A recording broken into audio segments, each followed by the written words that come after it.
kind of disaster? Lalo na kayong nababanggit yung the big one. Yes. Sa mga ganitong pagkakataon po kasi hindi po talaga natin masasabi kung kailan mangyayari, pero mas maganda po na maging handa. Karamihan po, halos po, ang government agencies po natin, prepared po dyan, nagkakaroon po ng earthquake drill, fire drill, at meron po tayong nakahanda po mga go bags.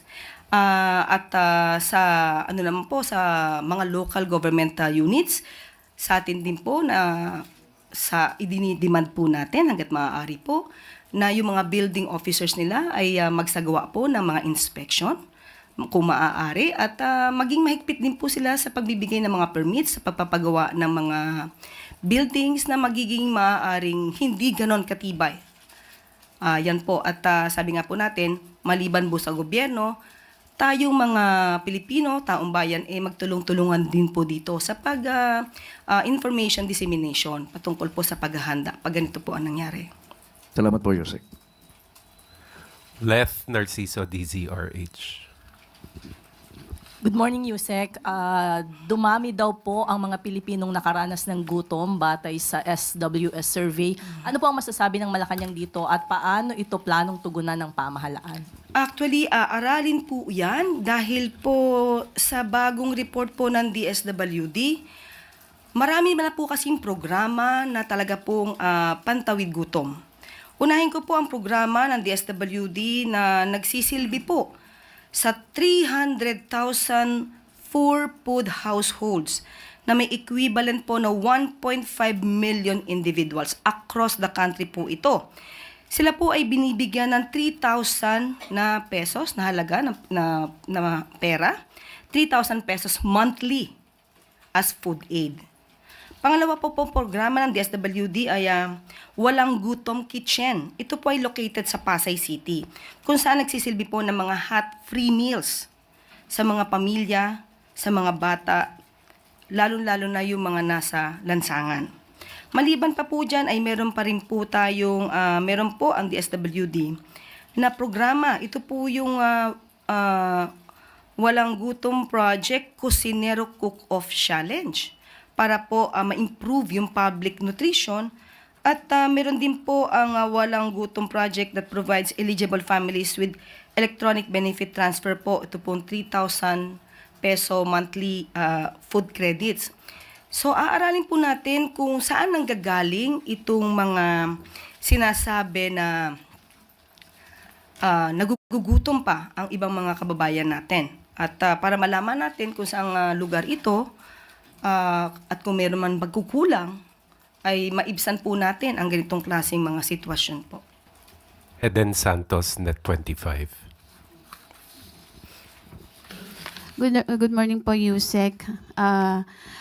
Ito po, itatanong ko lang ulit kung meron na tayong figures, ilan na po yung housing units na na-distribute na ng BBM administration sa ilalim po ng 4PH, ito yung pambansang pabahay para sa pamilyang Pilipino program ng administrasyon. Nakakuha tayo pero hindi pa po ito kompleto sa ngayon, pero may maibibigay po ako sa inyong datos. As of this time, ayon po sa report ng DSUD, meron po tayong 90 ongoing projects nationwide in various stages of development and construction. Ang ilan po dito ay nabuo na po, nagawa na po, at ito'y mag-generate ng total of 259,365 housing units. Meron din pong 82 projects currently in pre-production stage at merong 436 pending proposals. At least 8,000 housing units for turnover this year. At meron pa po tayong binanggit sa Davao City no nakaraan at saka sa San Juan.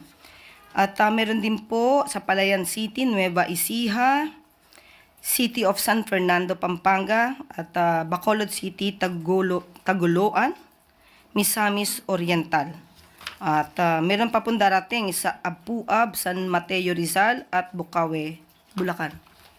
So kung meron po tayong estimate, mga ilang milyon po ito?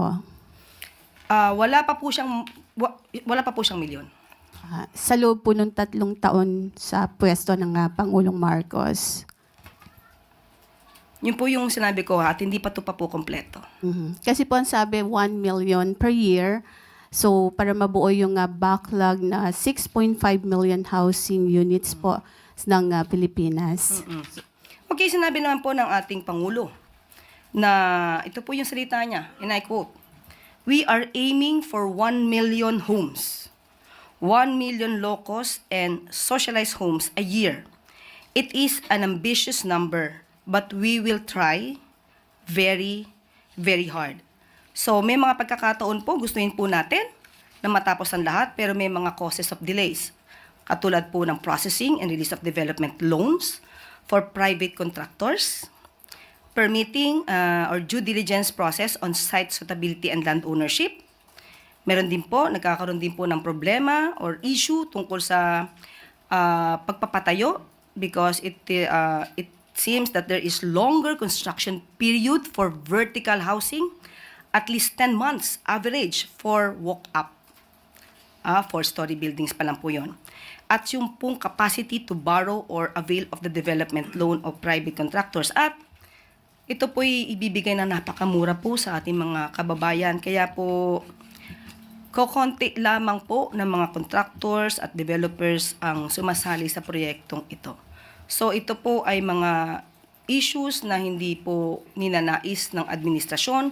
But katulad ng sinabi ni PBBM ng ating Pangulo, we aim 1 million houses a year and we will try very, very hard. Ano po yung mga reason bakit may mga contractors po na umaatras sa proyekto? Kasasabi ko lamang po, maliit po kasi ang presyo na ibibigay natin sa taong bayan para i-avail ito. Kaya po yung ibang contractors po ay hindi po sumasang-ayon na makisali or sumama sa ganitong klaseng proyekto. Konti lamang po na developer. Yusek, hindi po ba kasama sa GAA or national budget ng gobyerno po yung sa pagpapatayo po ng mga pabahay project ng administrasyon? Mali po yan. Hindi po kasama sa GAA ang proyektong ito. Ito po ay popondahan po ng Pag-ibig. Thank you po. Pia Gutierrez, ABS-CBN. Yusek, this morning, yung mga progressive groups daw po will be filing an appeal sa Malacanang para ihinto yung April 2 implementation ng 5 peso fare hikes, LRT, dahil pabigat daw po ito sa mga commuters. Ano po yung stand ng Malacanang on the fare hike? And can we also get an assurance from the President na the President is looking into the concerns of the commuters po? Yes, opo.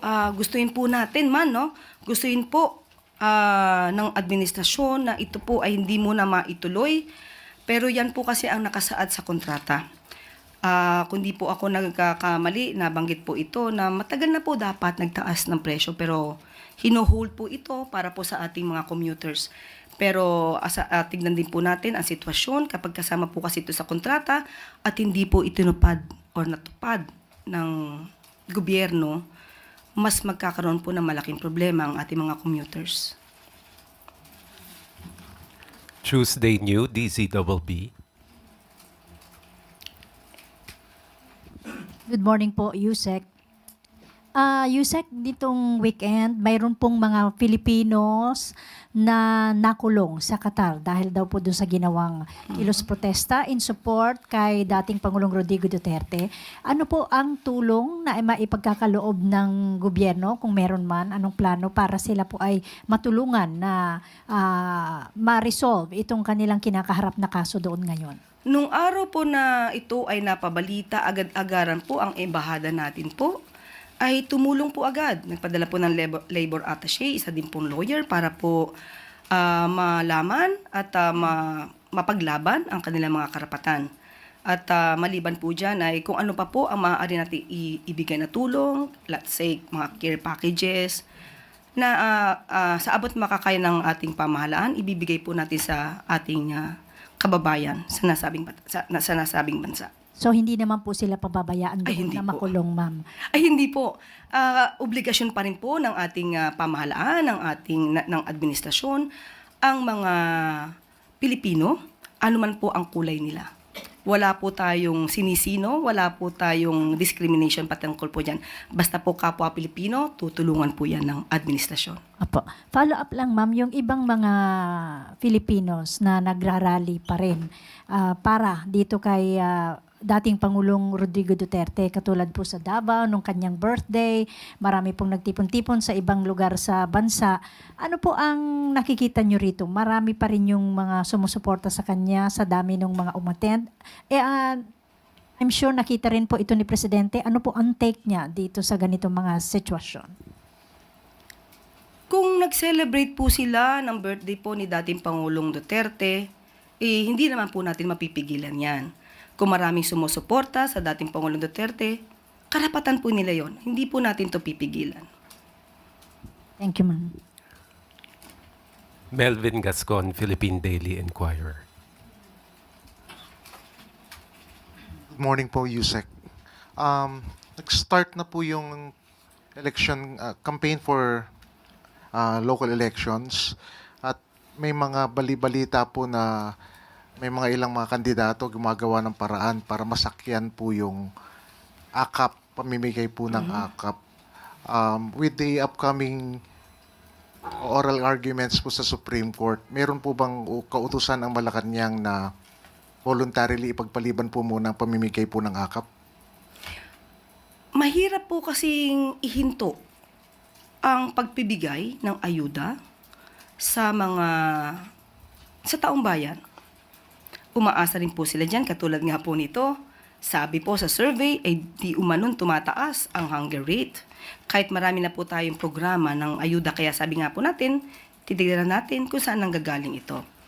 Hindi po ito mapapahinto agad-agad ng administrasyon. At mas marami po siguro mga kababayan natin ang mag-aalma. Lalo na kung nasanay na po silang kumuha ng ganitong ayuda para po ipantawid sa pang-araw-araw nilang pangangailangan.